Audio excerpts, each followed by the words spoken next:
And we're live. Thank you for tuning in for another edition of Operation Tango Romeo, the trauma recovery podcast for veterans, first responders, and their families. I only have about 25% of my audience in the United States, so I'm always so happy when I have somebody from the States on the show so that we can start to grow that audience. There is such a massive population of veterans and first responders down there. They should be 90% of my audience. So let's keep working on that. If you're one of my American listeners, please share like the sugar bear, and let's grow it down there so more Americans can get the resources that they need to help them recover. Today on the show, I have James King. And James is the president of the California Police Athletic Federation. That's a mouthful, Jim. Yes, it is. I was elected president just this past June of this esteemed organization, and couldn't be more honored and proud to be there. So it's great. Now, let's rewind to what we were chatting about off air. Tell me about your military service. Well, I was in the Air Force. I did 4 years active duty, 2 years reserve. I was in the Air Force, and this would have been in the very early 80s.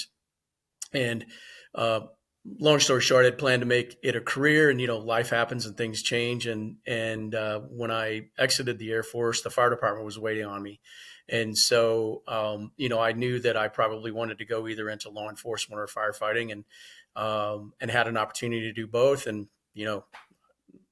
chose firefighting. And so it's amazing what life does to you and for you. But I love my time in the military, and every day was, again, it was similar to my fire service career. I got to wear that uniform, and I am still very proud of not only my time, but the people that I've served with. I'm very proud of all veterans. As you know, I'm sure, public safety is made up of a tremendous number of veterans. And with my job, the Indianapolis Fire Department, we were hiring over 100 people a year, sometimes up to 150, and 50% of those folks are prior military. And so the connections are very strong between military and public safety. Was that on purpose? Like, do they rank higher on the selection, or is that just who happens to be applying? Well, that's a great question. There isn't a strategy per se. Now, in the process, at least here in the Midwest, if you've served in the military, then your scores are weighted differently. Like you'll come in, say with 3 points on a 10-point scale, and those points, move you ahead in certain aspects. Now, you still have to, do the big ticket items such as the physical, the mental interviews. Those kinds of things, the practical skill stuff that you've got to do to get through the hiring process. But there's definitely an advantage coming in as prior military.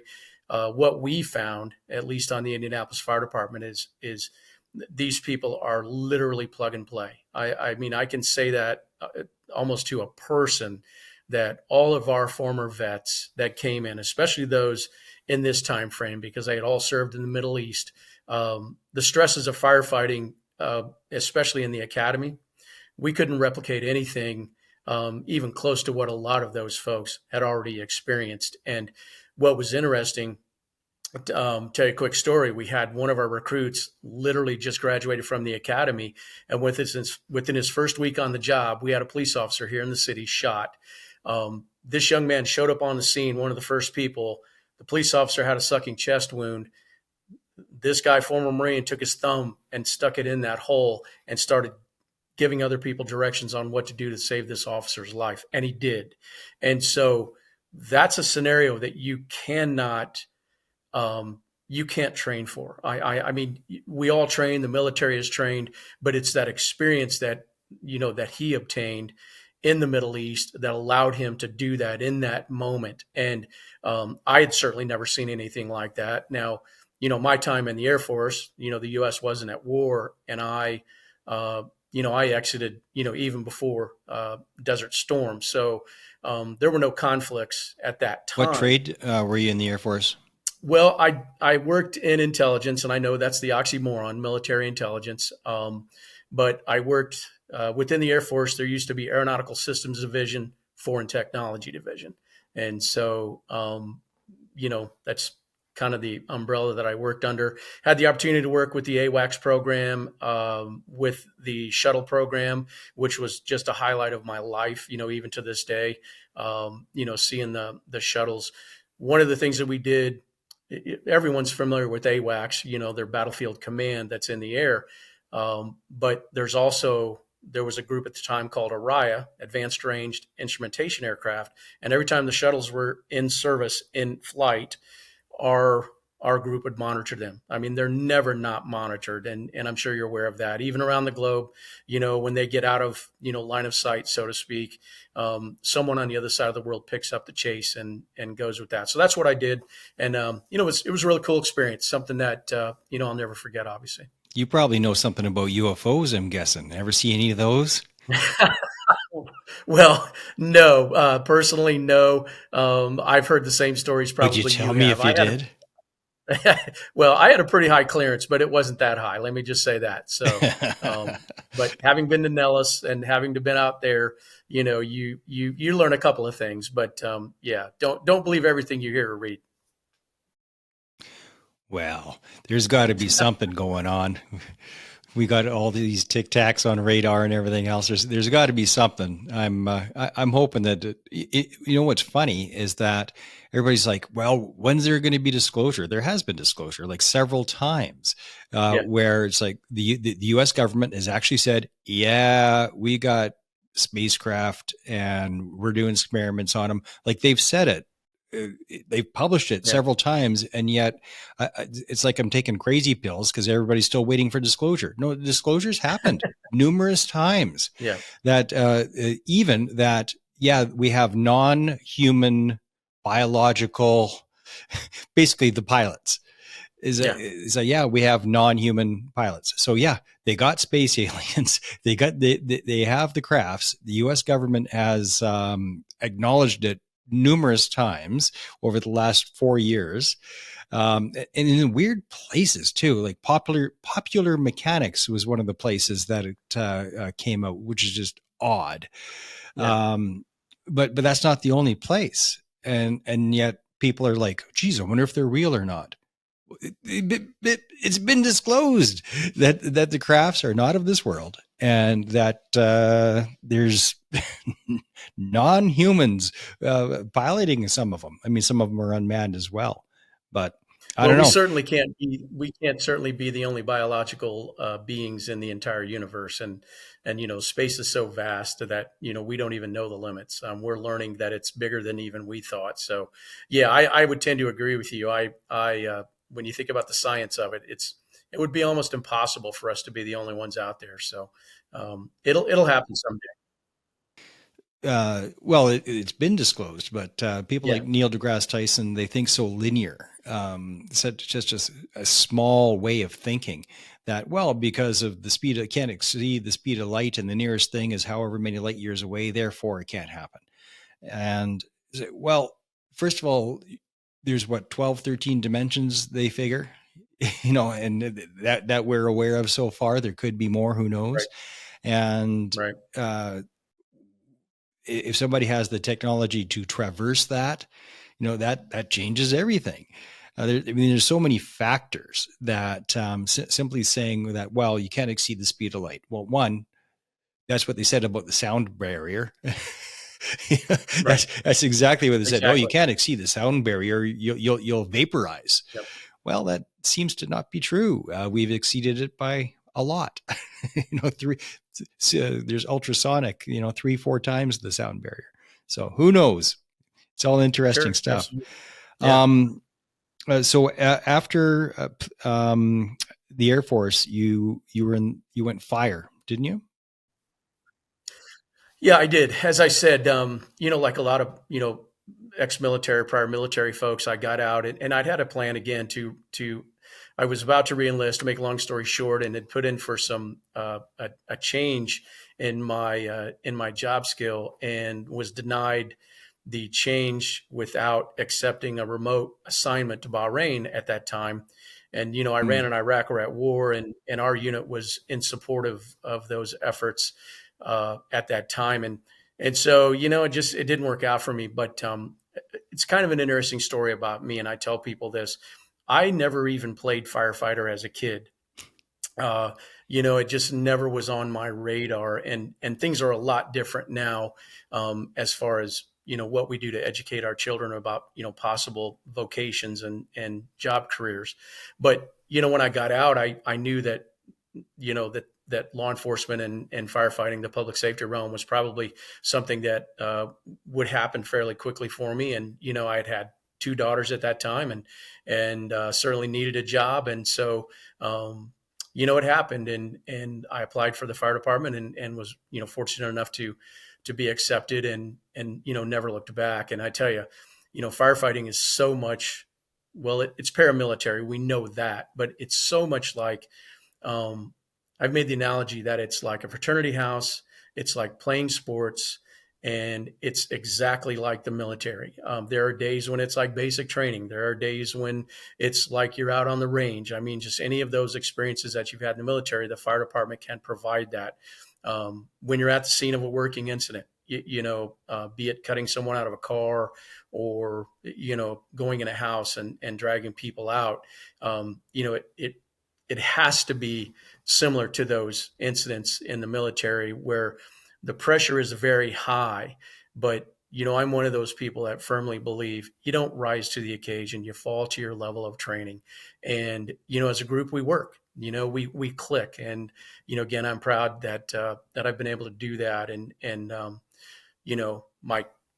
my position of being here with the games has been a continuation of that. By being a firefighter, it allowed me to do this, and it's enriched my life even further. So, it worked out obviously for the best. And had I known how great firefighting was at the time, I would have probably pursued it even sooner. But what, I've been blessed to do 30 years, and I'm glad I got to do it.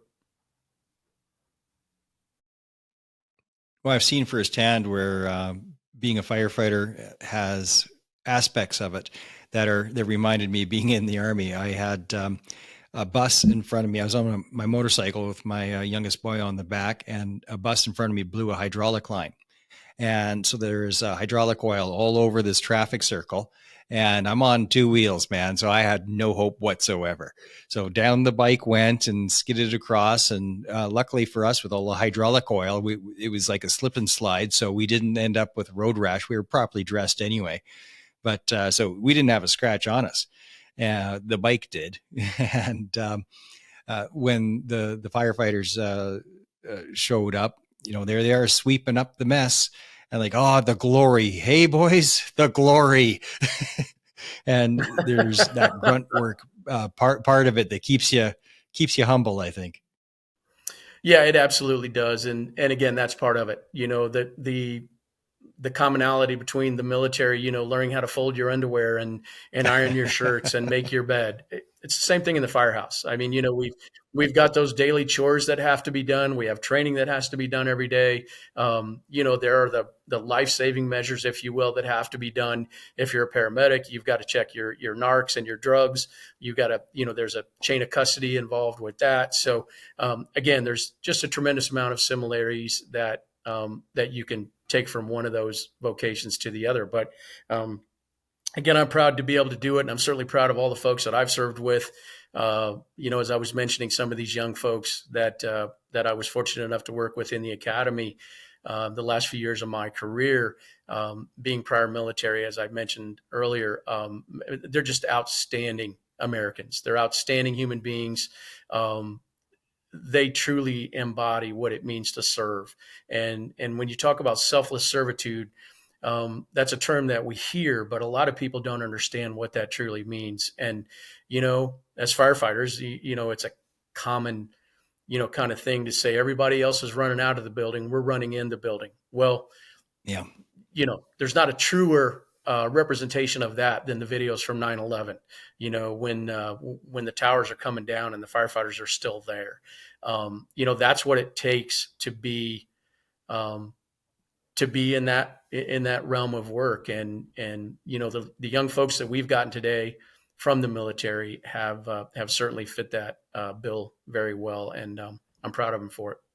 Now, it doesn't mean that you have to be prior military to get on the fire department. Let's make that clear. We've got a lot of folks, that came from, advanced degrees, beyond a bachelor's. People that came in with master's degrees that were looking for something different, and they found that in the fire department. So together, it's a heck of a team, and I'm proud of our folks.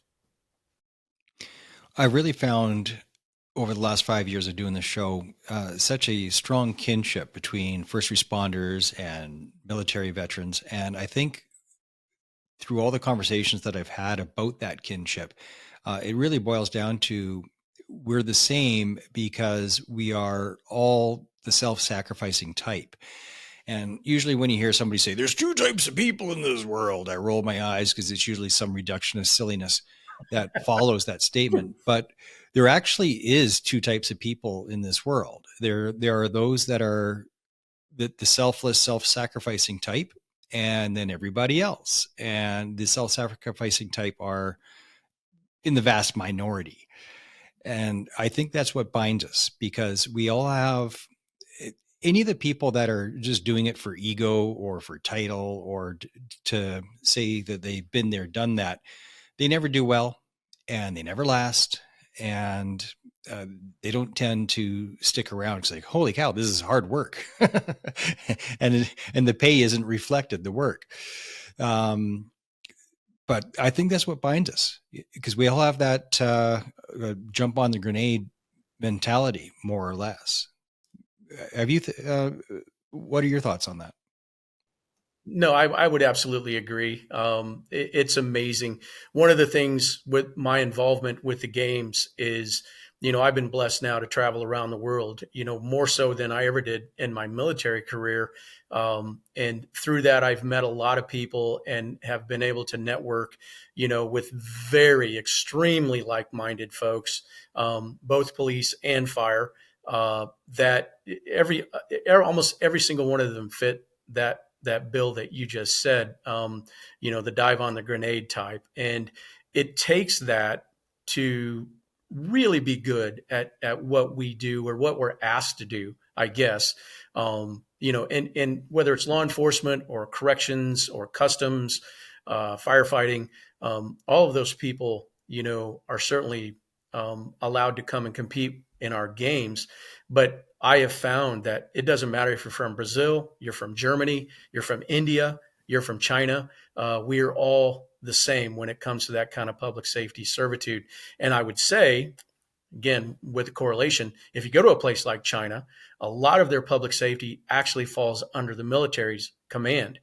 Brazil is no different. A lot of their firefighters are actually under the military. Now they don't carry rifles and they don't get deployed, but they're under that command structure. So there's a definite connection there, and there's a reason. It's not an accident. And the people that gravitate to those kinds of careers we're all the same. We really, really are. And it makes it fun. As you said, the work is hard. There are times, and I think every firefighter would admit to this at some point in time in their career. If you've not taken your mask off and thrown up because you've been working so hard, then you're probably not doing it right, or you're not doing it well. But that's how hard the work can be. Is it always that way? Come on, absolutely not. And the police officers, they'll kid me. Most of my board is law enforcement, and they're always telling me, hey, did you get to have a pillow in the recliner with your remote in your hand? And as guys, you guys are just jealous. I mean, come on, and so it's all in good fun. I love the rivalry. And again, that's yeah, and that's all the memes between police and fire is so fun. Yeah, and it's just like the military. You've got the Navy, the Marines, the Air Force, the Army. I mean, I've heard them all, about Air Force. The one thing about being in the Air Force that everybody that's served, regardless of the branch, has said the Air Force had the best chow halls. And you know what? We did. I don't know why. Yeah, in Canada it's the same. So So, so from that No, standpoint, it's you know, it's true. a good thing. Yeah. Yeah. No, I learned that firsthand. It was like Shangri-La. The first time I had a meal on an Air Force base, I'm like, "What is this?" It's Yeah. not like our army food was, horrific or anything. It was just blah. And then you go to an Air Force base, and you're like, "What the hell? You got 5-star chefs up there? Like, what is going on?" It's a They do a great completely job. different experience. I was like, oh man, I should have gone blue instead of green. Damn it. You guys got the excellent food. I don't know why, but it's the same in There you Canada. go. It's absolutely the same.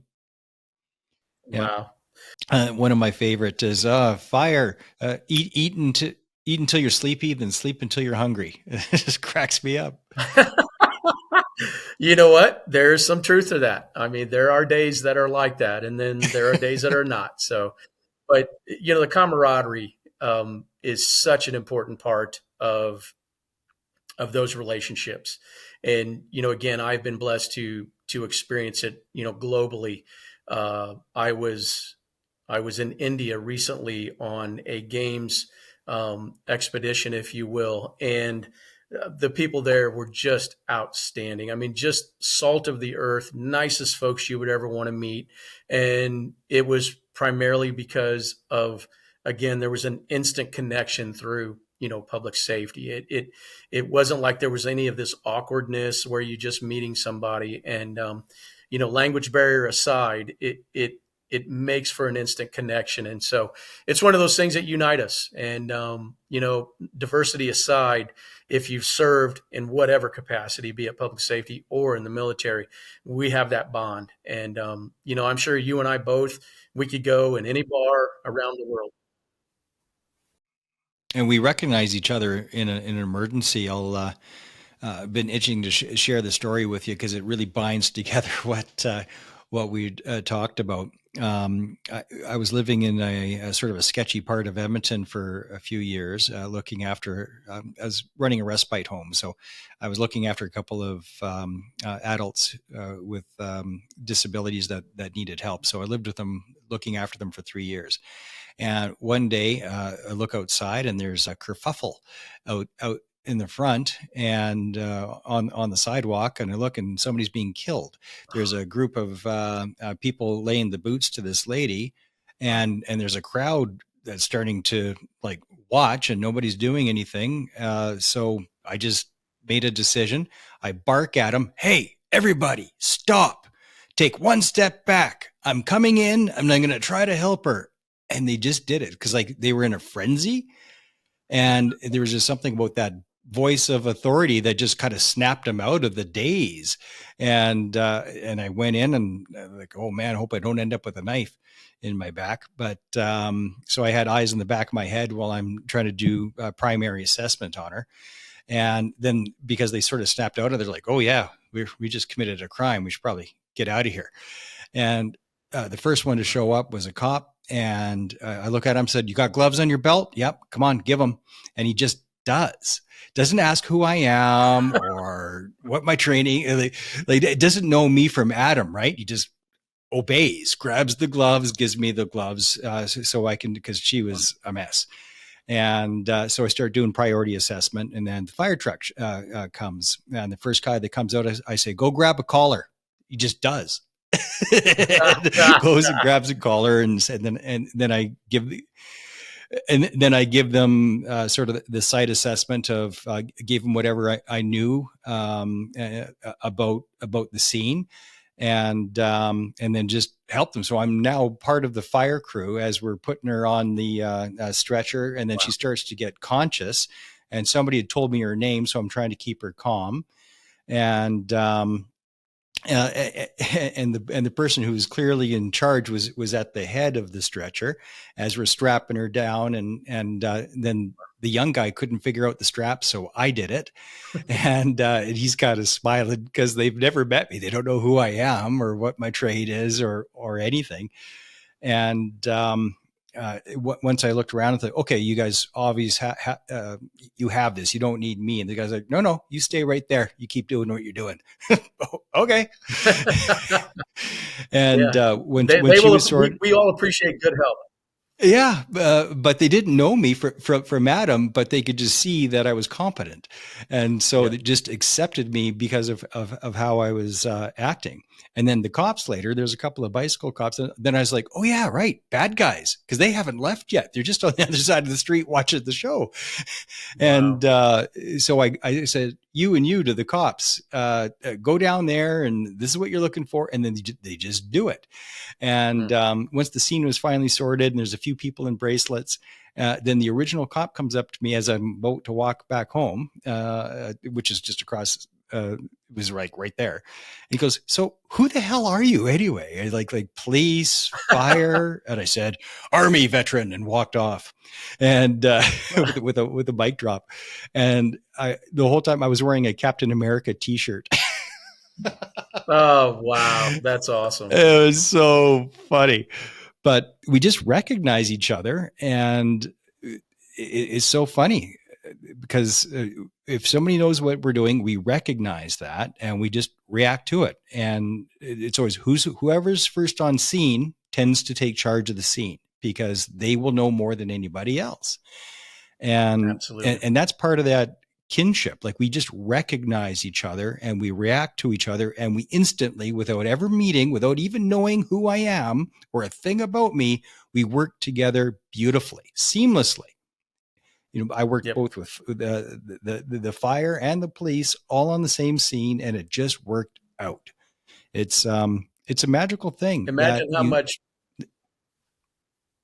I was just going to say, go imagine ahead. how much better place the world would be if our leaders of our countries could conduct business like that. Instead of being so, confrontational with each other. Because again, I truly believe that I don't care where you're from in the world, we all want the same things. And obviously, the scenario you just described, they didn't know who you were, but yet you stepped in a critical situation, took command, and people followed you to a very successful outcome.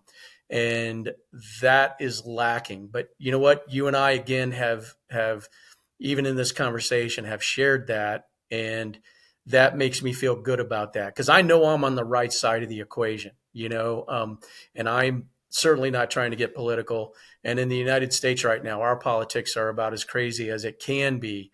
But I choose to believe that instead of focusing on what divides us, let's focus on the things that unite us. And just your actions right there, look at that. In the span of a 30-minute run, you united folks, and it impacted somebody's life in a way that is priceless. And so, good for you. I mean, I'm glad you shared that story. That's an incredible experience, and one I'm sure that lady will never forget. And good for her.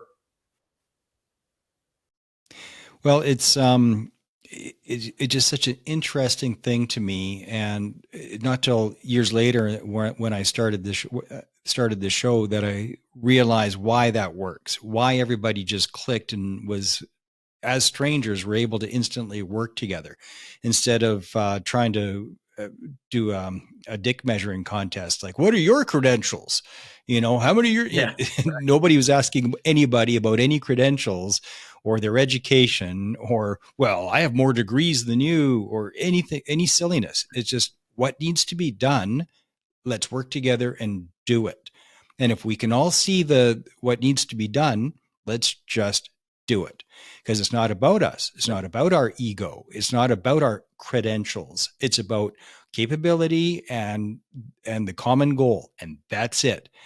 And it occurs to me as I ponder our conversation here that there's a real benefit to mandatory military service. Because if everybody had that and it was mandatory for everybody, talk about a uniting force. I'd never thought of it that way before. But man, oh man, would that Yeah. ever do something for society? Well, again, things changed here in the United States. but I mean, I agree with what you're saying. I feel like just from a maturity standpoint, you learn so much about the world, about you as a person. You learn like those skills on the teamwork, and even if it's things that it's not in your face teamwork, as you said, where everybody's competing and hey, I'm this or I'm that, but it happens, and obviously even in a spur of the moment situation that you talked about in an acute setting, you were able to do that, and that's proof to me that is an an inner deep down human being thing that occurred, and it's because of those experiences that you had before you stepped into that role. And I think exactly if people had to serve even 2 years in some sort of capacity to serve their country, I think that again it would lead to people working together, and being able to get along and communicate and have successful outcomes and things. I think so. I think it would be a real binding thing because it would create a common ground for everybody. And I mean, it would also be great for national defense, but as a Yeah, society, I think it would be a better society as opposed to the me society. It's just all about me, I, me. That's not healthy. And it's not healthy no, for the individual, and it's not healthy for society as a whole. When you're not the me society, you don't walk past a problem. You see a problem, you engage and take responsibility yourself. That's what responsibility is doing something that you don't have to do. You've just decided to do because you can see the need. And I think that's fewer and fewer and fewer people. We see the divide, rural and urban as well. Rural people, they see somebody on the side of the road, they just pull over and help, and they help yeah, until it's done. In the city, nobody pulls over. They just keep going. Nobody helps anybody. It's just me, I. But and that's one of yeah, the rifts between rural and and urban. It's why they don't get along so well, because rural tends to have that sense of service and community and helping each other and being a part of each other's lives. And in the city, especially the downtown core, it's the opposite, and each yeah. feels uncomfortable with the other because they are just so different. And that's the Hmm. same kind of divide that we have between first responders, military, the self-sacrificing type, and everybody else. That's why we don't understand each other. It's also why the difficulty in transitioning to civilian life, that's a huge part of it, because you're looking around these people that Hmm. don't have your back, and it's very unsettling that if something goes sideways, they don't have your back, Yeah. and that's not a good feeling. No, no, you're exactly right. And again, imagine how good things would be if we could somehow, fix that. Because I agree with what you're saying. It's very unsettling. I it just even in listening to you, Veterans Day was a couple of days ago, and I communicated with people I served with, and people that I work with, and was in the fire department with, and I can sit here and say that any one of those folks that I heard from, if I needed them in the next 10 minutes, all I got to do is pick up the phone and call them and they would be here. And that's where the comfort is knowing that, we do have each other's backs. And, some of these people you don't have to see for a year, 2 years, 3 years.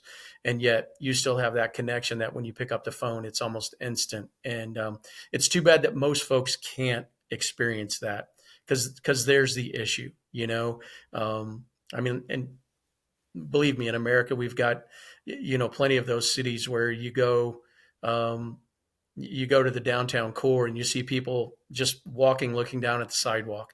They don't recognize that there are other human beings even within arm's reach, not truly, and they're just concerned about themselves and their mission and what they're doing at that time.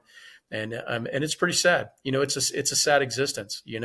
I would hope that for those people that they've got some sort of at least family connection somewhere, where they have someone that they can get a hug from or give a hug to, and feel comfortable in that. But I'm a firm believer in those things that everybody does need a hug. I mean, those basic human elements: air, food, water, hugs, nurturing, needing. I mean, we all have that. Again, that's not unique to certain people. We all have those.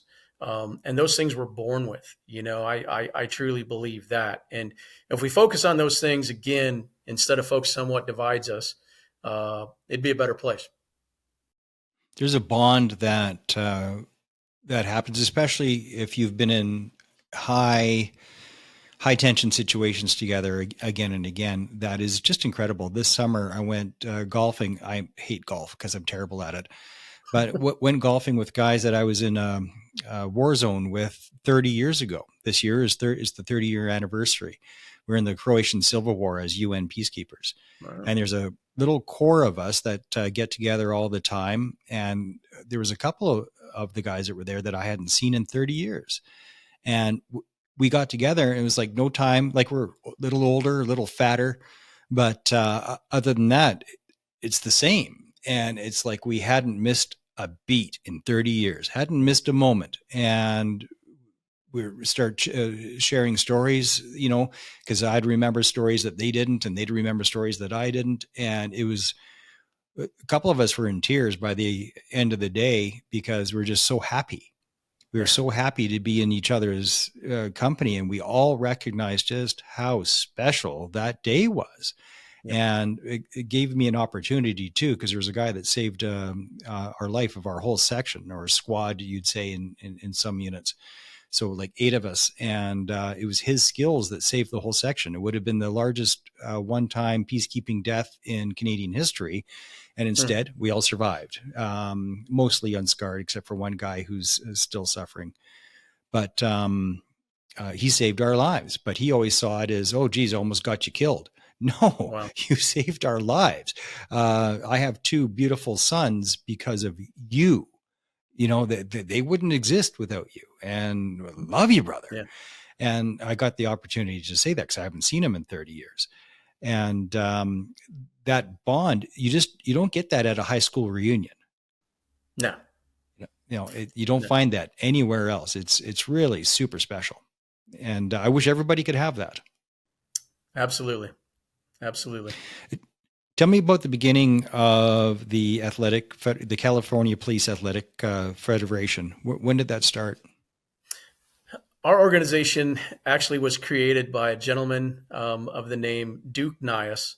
Nyon is his first name, but everybody called him Duke. Duke was a veteran, speaking of, and he served in the Navy. He was from Nebraska originally, and he made his way out west, obviously through the military, but he ended up on the San Diego Police Department. In 1965, he had an idea that he wanted to create an athletic competition for he and his fellow officers at San Diego. Well, about this same time, he had the good fortune to meet a gentleman named Bob Burke, who was a Los Angeles Police Department officer. Duke had been a competitive archer. Duke was very, very good shooting a bow and arrow. Bob Burke was a decathlete. He competed in biathlons. He was an excellent shooter.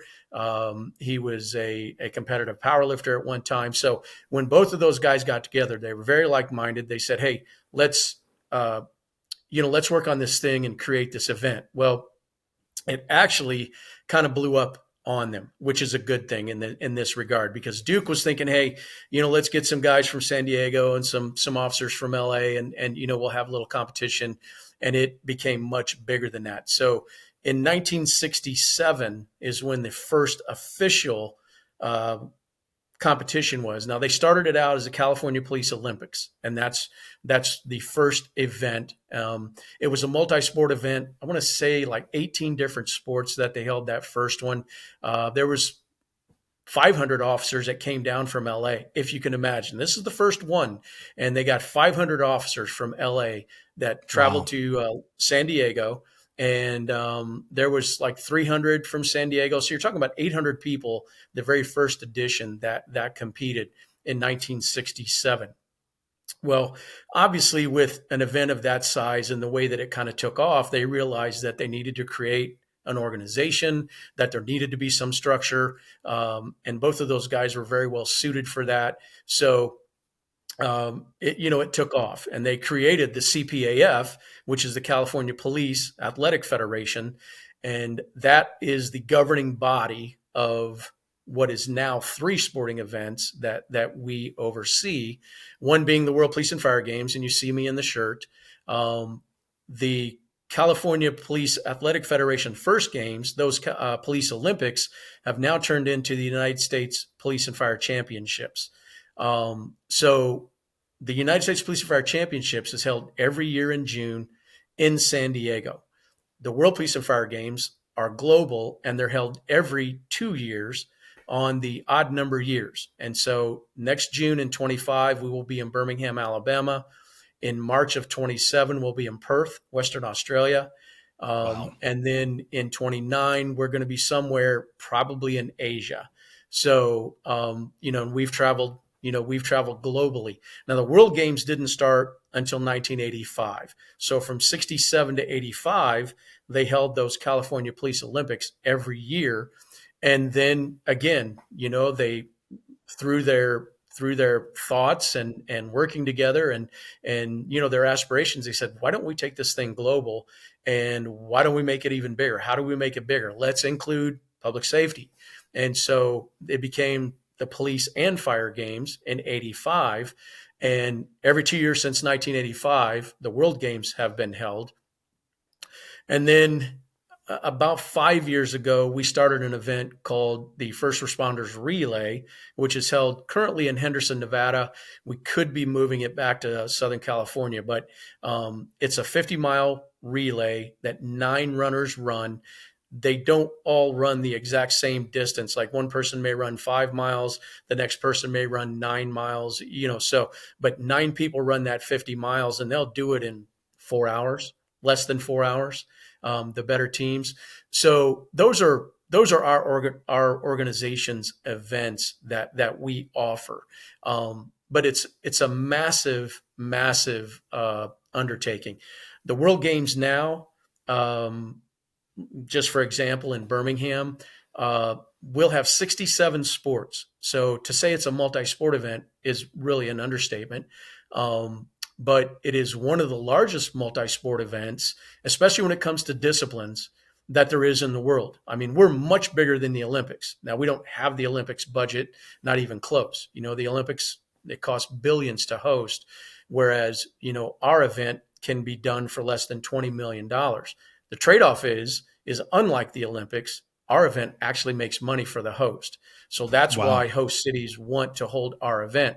Generally our economic impact can be as high as $100 million. So in 10 days, if your city, invests the $20 million, in 10 days, they're going to make 80 million in return.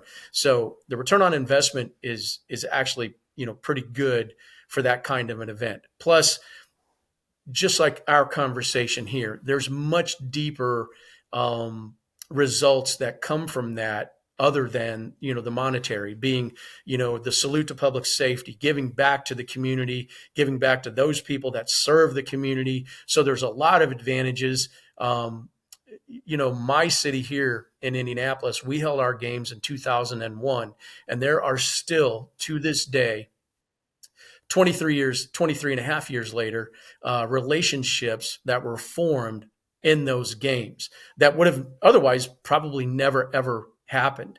And that's, between public safety and private, partnerships that, that people, got to foster. And what it does, is it allowed people to get to realize that, hey, this firefighter is a human being. It's a person. I'm not just a firefighter. I'm very blessed to be a firefighter, but I'm a father and I'm a grandfather, and I'm a lot of things, and it allows them to see that in us. Today, especially here in America, unfortunately, law enforcement needs that now more than ever. Law enforcement is people serving people, and we need those people. We need them to do that job. Same thing with the military, as our conversation. So it it's an avenue for people to learn about public safety, how special it is. We're a lot more than just what people may see on TV, either on the news or on some half-hour TV show about a firefighter or a cop. And so there's a lot of positives that come from our event. And again, I will tell you, knock on wood, I'm the luckiest guy in the room to get to do what I've done and to continue to get to do it. So it's been an amazing journey for me. I started back in the day as a firefighter who happened to be a power lifter.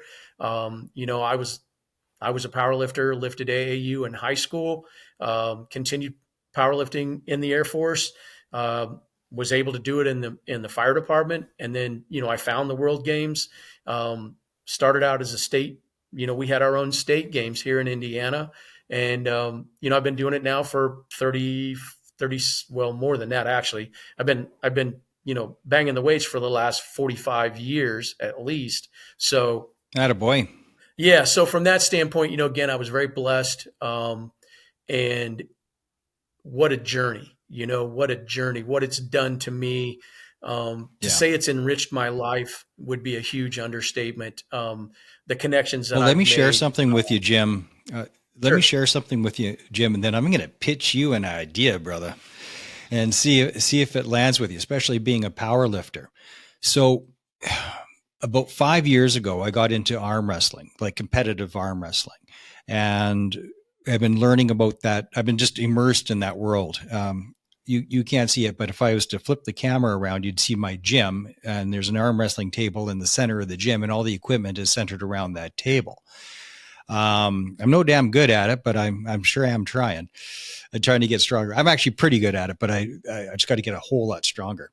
So in the last 5 years, I ran a club for a couple of years. I've been involved. I've done a lot of introspection about why arm wrestling is as effective for mental health as it is. Mm-hmm. And I've talked to numerous people that have said the words, arm wrestling saved my life. It's a combination of the powerlifting side of things, like when you lift something super heavy and you go full monkey on something, the endorphins that it leaves and that it emits, and what that does for your mental health. It's incredible. But also skin on skin contact, because you're holding hands with another man at the end of the day, skin on skin. And just like when you're shaking hands or a hug, it's a hand hug. There's an exchange of energy there. And there's something about it that creates kinship and community and closeness. And then you have to learn just how technical arm wrestling is. It's incredibly technical, and it takes a long time for most people to learn the basics, to get half decent at it. But arm wrestling is growing rapidly. One of the most famous strongmen in the world, Brian Shaw, is getting into arm wrestling, and he's about to have a match with Eddie Hall, Britain's strongest man and former world's strongest man. Now, they're both amateurs. They haven't learned yet, but they're big boys, and it's a signpost that the sport is continuing to grow and grow and grow. And I have access to the top arm wrestlers in the world. I might have Devin Larratt, who's one of the greatest of all time, on the show later this month, because he's an Army veteran as well. So one of my absolute dreams, I was thinking about the Invictus Games and getting it into there, and every arm wrestler wants to see it in the Olympics. But wow, how fantastic would it be to get it into the to the police and fire games? That would be interesting. And there's a way to do it, because there's little clubs all over the place, right? Because you do not want to just go into it. They did that in strongman, and somebody's arm broke because they didn't know what the hell they were doing, right? You can't break somebody else's arm. You can only break your own arm. Yeah. But it's a couple of simple basics, and that won't happen. It just won't. But you have to learn those basics, and you have to learn that from somebody at a club.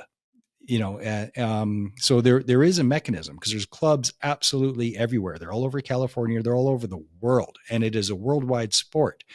So there's a way, if police and fire wanted to say, yeah, I want to learn how to arm wrestle, and I want to compete at the police fire games in arm wrestling, there's already an infrastructure, informal, but an infrastructure to find arm wrestlers near you so that you can learn. And there's there's an app called ArmBet that Devin Larratt is the founder of. And with the ArmBet app, you download it on your phone and it finds arm wrestlers next to you and clubs next to you. It spots, it's like, oh, there's the one just down the street. And plus, almost every club has a Facebook group. So you can find them now. You couldn't find them 30 years ago, but you can find them now.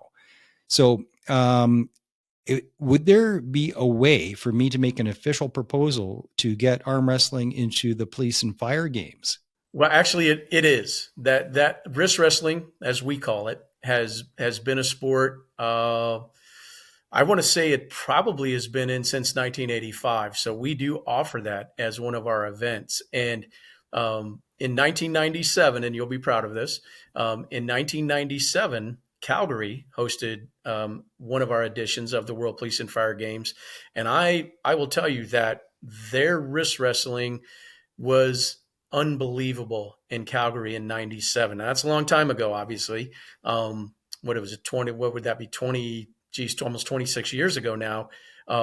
But it was spectacular. I can't remember the name of the venue, but wow, it was like a scene out of the movie Over the Top. And I mean that. I'm sure you've seen that with Sylvester Stallone. I bought the movie. Yeah. Yeah. Okay. Well, there you go. So yeah, I mean, I'm obviously familiar with wrestling. You and I have something in common. I like to play golf, but I'm horrible at it. And I like to think I could wrist wrestle, but I can't.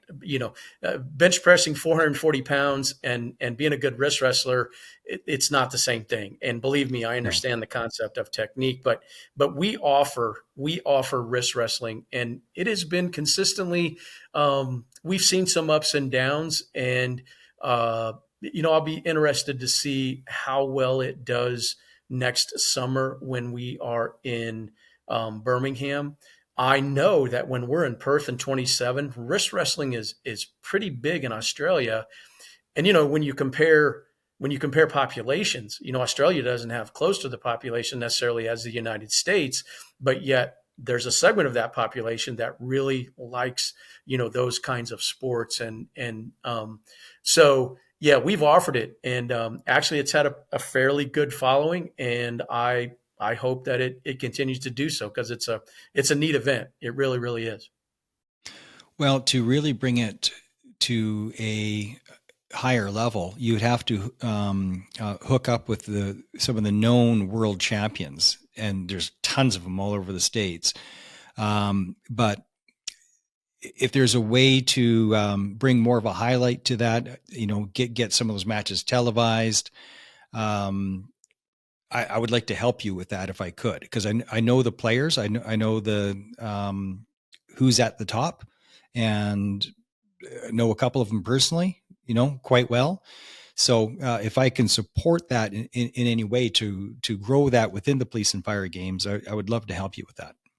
You know what? You and I will absolutely follow up on that. I appreciate your offer, and the things that you've discussed. Believe me, we have been working diligently for years to try and get it televised, and we've been close on several occasions, but we've made some adjustments this year and moving into Perth that I think are really going to help us in that regard. But yeah, no, I will, you and I will definitely stay in touch on this one. Yeah, I would, would love to hear what you have to say. And that would be good. Anything to do to help, obviously further the cause. What you're working on with the trauma recovery. You and I mentioned early in this conversation, they even before we started the recording, that I had been on several other calls, and there was a common thread with these podcasts, and they all deal with the health and wellness, especially from the mental side of things, PTSD, and unfortunately, that's one of those commonalities between public safety and the military. Is PTSD sure is a real thing. And I know that sounds silly, for me to say, but there's a lot of skeptics out there. What's PTSD? And I don't believe that. And how can that affect you? Well, you know, um, there is no square peg round hole. It's not one size fits all, and what may impact me wouldn't affect you, and vice versa. So all of these things are needed now more than ever. And something like wrist wrestling, I love the analogy you made. We certainly look at our games in that regard. It's a way for all of us globally who share those common interests in public safety or through public safety to come together, and if we are arm wrestling, or we're throwing darts, or we're playing golf, or we're lifting weights, or we're swimming, we're running track and field events, at the end of the day we can all go to the pub, have a beer, tell stories, probably tell more lies than stories, but have a good time. That helps us you know deal with those demons that some of us have been exposed to, unfortunately. And I know here in America now, certainly in the last 10 years, there's been a massive increase in that component to public safety and services.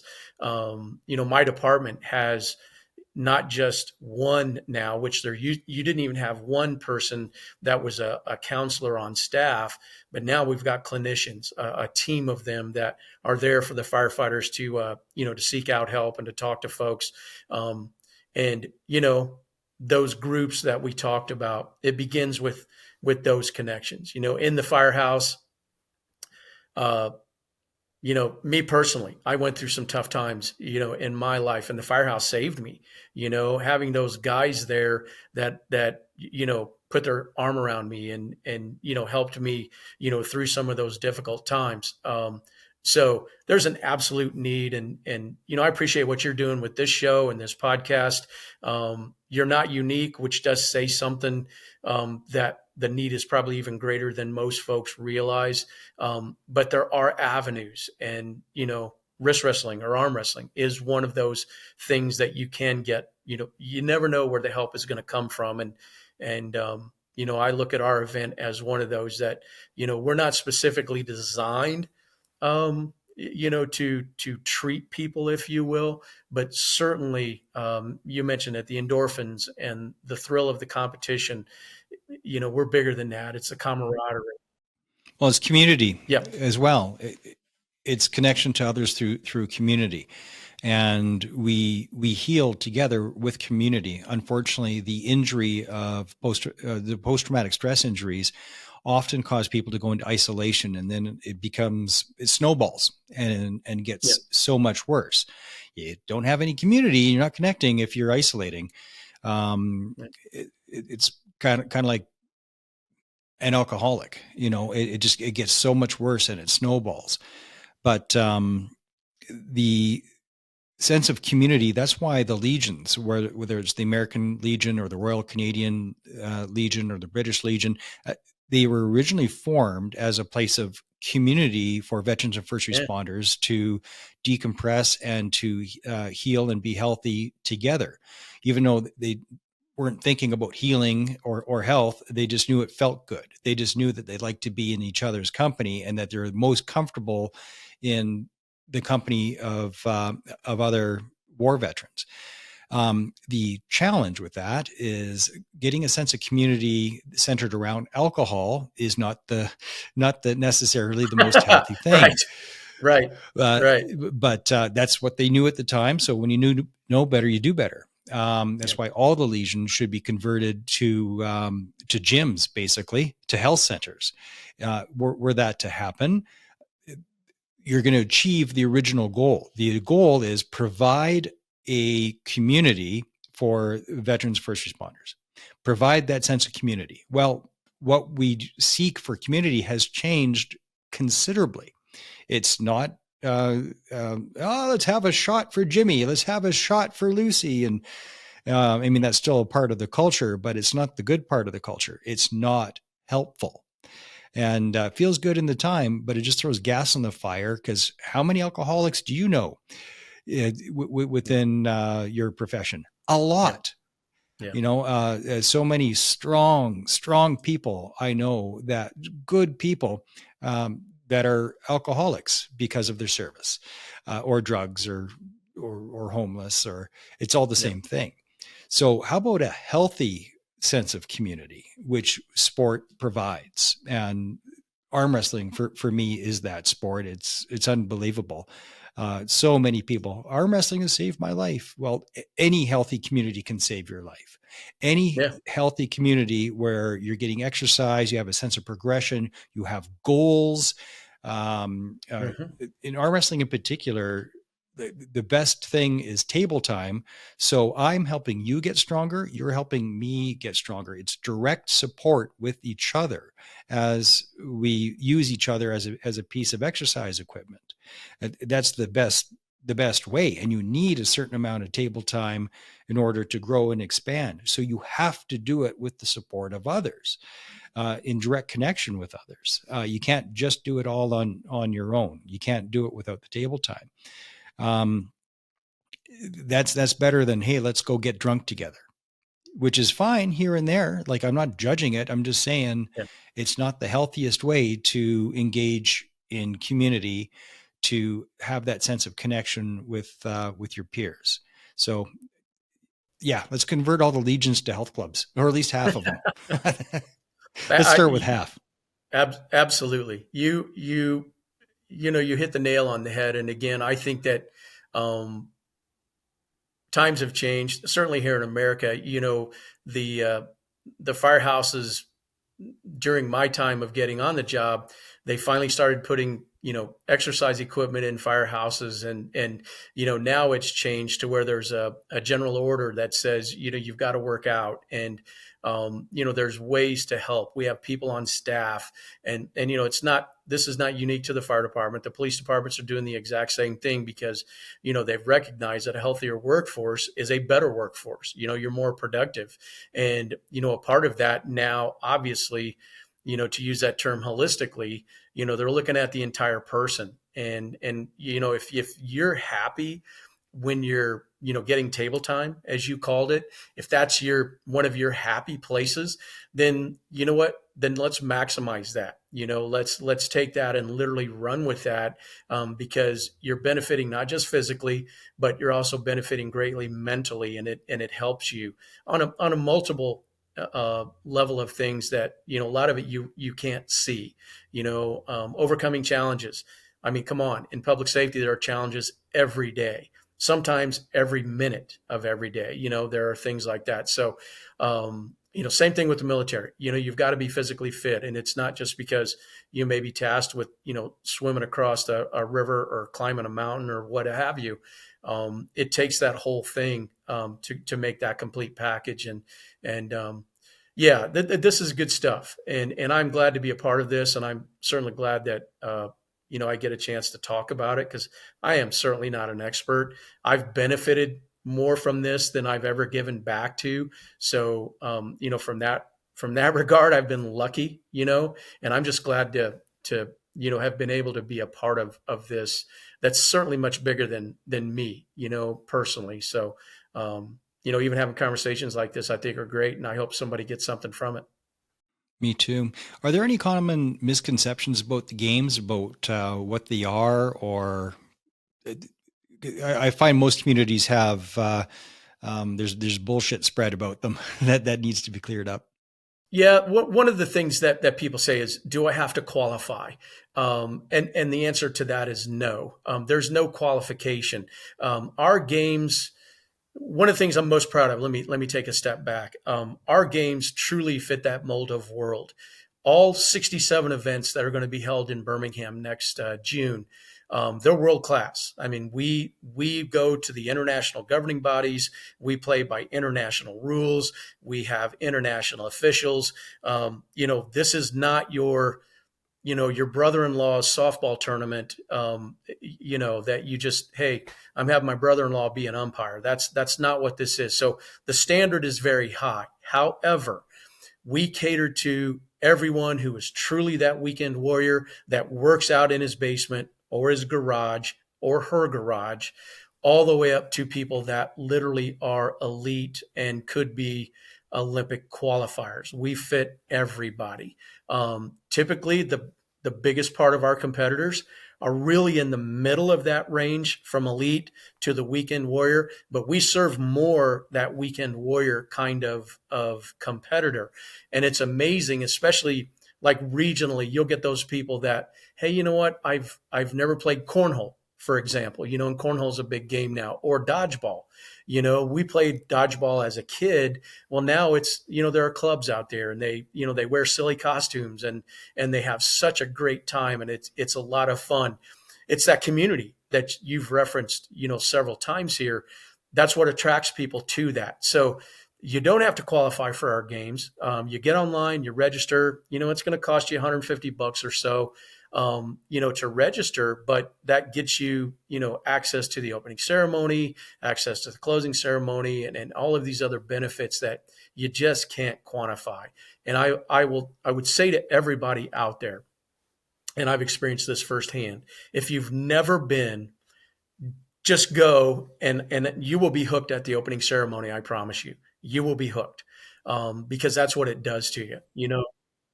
So is any of it televised? Like, do you have to see this in person, or is there video footage? Like, can people watch any of this online? We have, again, we've been working with production companies now with the advent of YouTube, and I think I can say that on your channel. I hope I can. But with Oh, sure. platforms such as YouTube, we've got the ability to spread the word. We haven't inked that deal, say with ESPN, as an example, that they're going to televise. Some of our events have made it on TV, especially regionally. We were in Winnipeg in 2023. And, there in Manitoba, there was a lot of folks that got to see our events because they were picking it up there.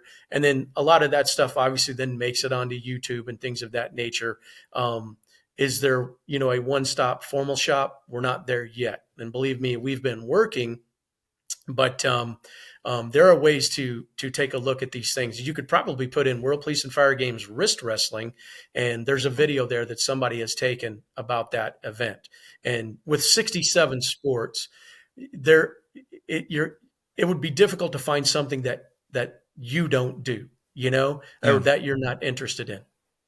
I wonder if there might be a potential for a relationship with Core Sports. So Core Sports is the two largest events in the world for arm wrestling right now are East versus West and King of the Table. And Core Sports is the production company for both of them. And I almost every time will stream, including this weekend coming up. I'll spend my 25 USD and I will stream those matches. And they're somebody that's trying to grow and also trying to grow the sport, because the more popular it gets, the more downloads they get.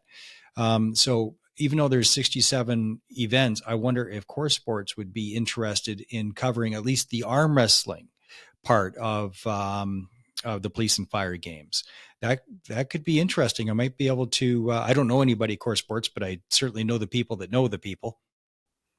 Well, I just wrote that down. I appreciate that insight.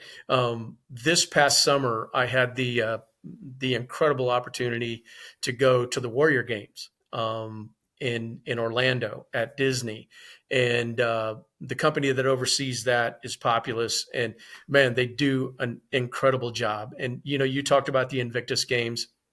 The Warrior Games are the same thing. It's just it's for North America and Australia. It's not the the rest of the Commonwealth countries, but Canada, United States, Australia, they can compete in the Warrior Games, and what an event. And we met some folks there that are into the production realm that we are in conversation with, and I'm hoping that, just as you said, maybe not the entire event will be televised, but we will get something. And if it starts with wrist wrestling, then so be it. We start with one, and then in Australia we're at 5, and when we go back to Asia we'll be at 10, and come back to North America somewhere, Canada, US, and we get everybody. So that's kind of where we are.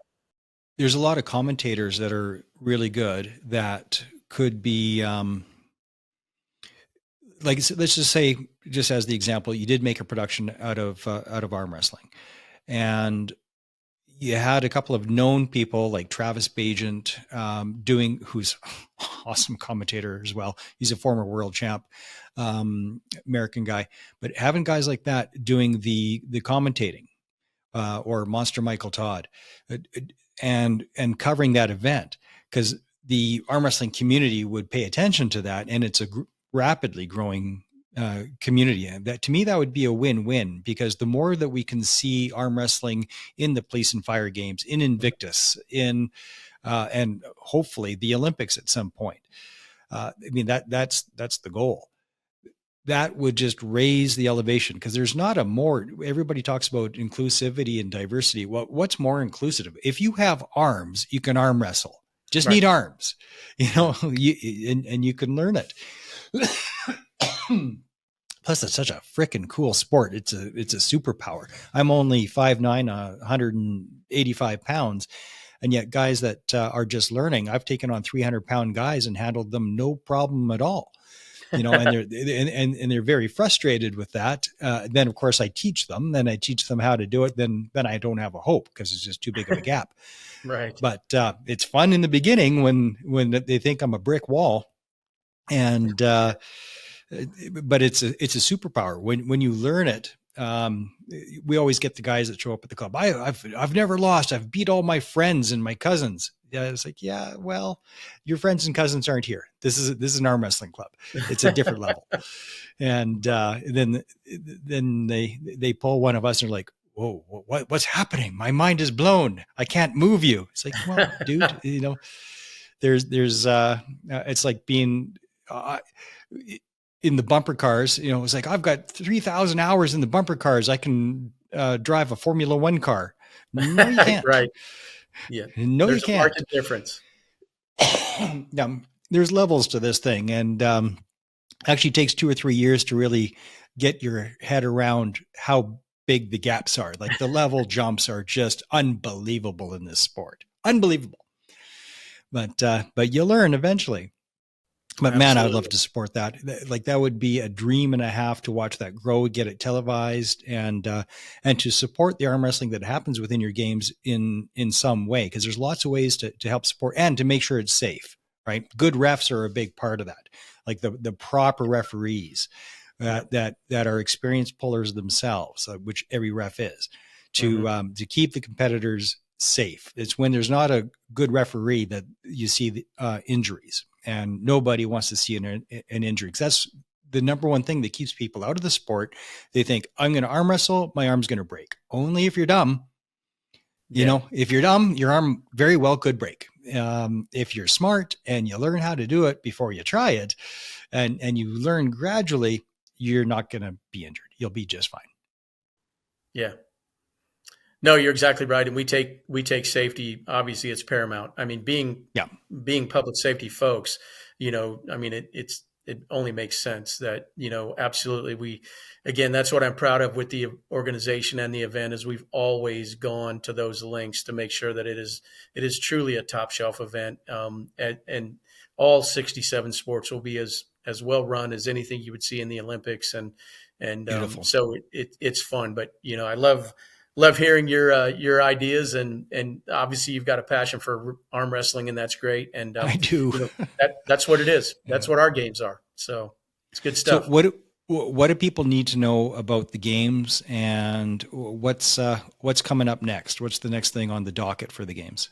Well, we have registration has recently opened for the World Police and Fire Games next summer in Birmingham, Alabama, USA.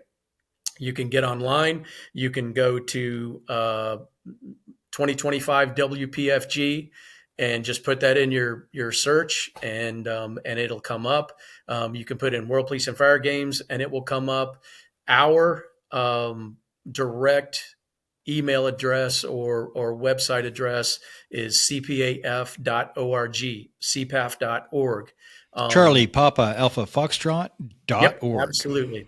.org. And you can search at that. That gets you to our organization, and from there you can get the United States Police Fire Championships, the World Police and Fire Games, or the First Responder Relay. And from there also too, it's just like anything you put on Google or the internet. When you search, there'll be tons of other things for you to look at. You can learn about. I will tell you that Birmingham. An opportunity for folks if you're not a competitor and you want to participate as a judge or an official or a volunteer. Believe me, there are plenty of opportunities for folks to even do that. So if it's something that you're interested in, it's a passion of yours, then reach out to us, reach out to those folks in Birmingham. There's somebody would get back with you. So So that's who where we who are. all can who all can compete? Because fire is a bit of a blurry lines there because of Yeah. EMS. So can EMS Yeah. compete as well? Like where are the lines? Yes. We have a fairly broad uh, eligibility scope now. From the fire side, we allow both paid professional and volunteer firefighters both. So if you're a volunteer firefighter, then you're allowed to compete in our games. If you are fire-based EMS, meaning that you're a paramedic who works for a fire agency, then you are going to be eligible to go and compete. So we do allow a large segment of those folks. I mentioned some of the names earlier. Obviously, law enforcement is a large, all-encompassing kind of title as well. Corrections, custom. Especially in the States, the Yeah, U.S. has a bazillion different law enforcement agencies where up here it's just provincial, federal, and that's it. yeah. So, but generally, all of those agencies are eligible. We've even expanded to where crime scene investigators are now eligible. Hmm. Things of that nature. Same thing with the fire department. If you are a fire marshal or a deputy fire marshal, you're not someone that's actually riding an apparatus, but you're out there doing the investigative side of things. Then you're going to be eligible. So. And What about again, that paramedics? paramedics can be eligible as well. That we have on our website, the cpaf.org, there's a thing, a drop down box on eligibility. If you don't even find the information there, then you can reach out to us and we will get back with you. We have, in fact, Is it all active serving or is it former members as well? it can be retired, active or retired. There's some very, I want to say, minor rules with that regard. Like if you've worked 8 years, I believe is the cutoff, but certainly 10 years and you retire, then you're going to be eligible to compete in our games. You may be asked to, provide a letter of authenticity saying that, yes, this person did retire from the Indianapolis Fire Department after 10 years of service, then you're going to be good to go. Same thing with the volunteer side of things. If you've got an agency identification, you can get a letterhead from your agency that says, yes, this person is a volunteer in good standing with our organization. Then typically we will allow those folks in. And we've expanded those. We've expanded those classifications and continue to do so almost certainly every games we've expanded that. Like, as you said, the US is a different animal. And we get that, but we have board members. In fact, two of our board members are from Canada. And we've got people that are there that speak the language, so to speak. We've got several Europeans that are on our board. We've got associates from other parts in Europe, Spain, Ireland, Sweden. We've got folks that are from, you're really from all over the place that help us in that regard. But if there's a job that you're just curious, hey, am I eligible? All you got to do is reach out to us. Send us an email and we'll get back to you and we'll let you know. And you never know, it may open up a new category for somebody else to say, yep, there's a job that we didn't know existed or we weren't What about familiar with. correction officers and like prison guards? Yep, all corrections folks are eligible as well. Sweet, because The I know the a couple of one guys. Yeah, the one area that is a gray area, and I call it a gray area because again, there could be exceptions, is the corporate side. And believe it or not, there's Hmm. corporate security or law enforcement, there's corporate corrections, there's corporate firefighting. Typically, those are not eligible for our games, but it doesn't mean that it can't change. So, if you have a desire, then petition us, and we'll look at it and certainly get back to you. So, Outstanding. Anything else that people need to know before we close out? no, just thank you for what you do. Appreciate it. Our games again are open to everybody. One great thing about our games is there's no admission fee. So all the good folks in Northern Alabama, especially, but in Birmingham, you want to see some really good competition.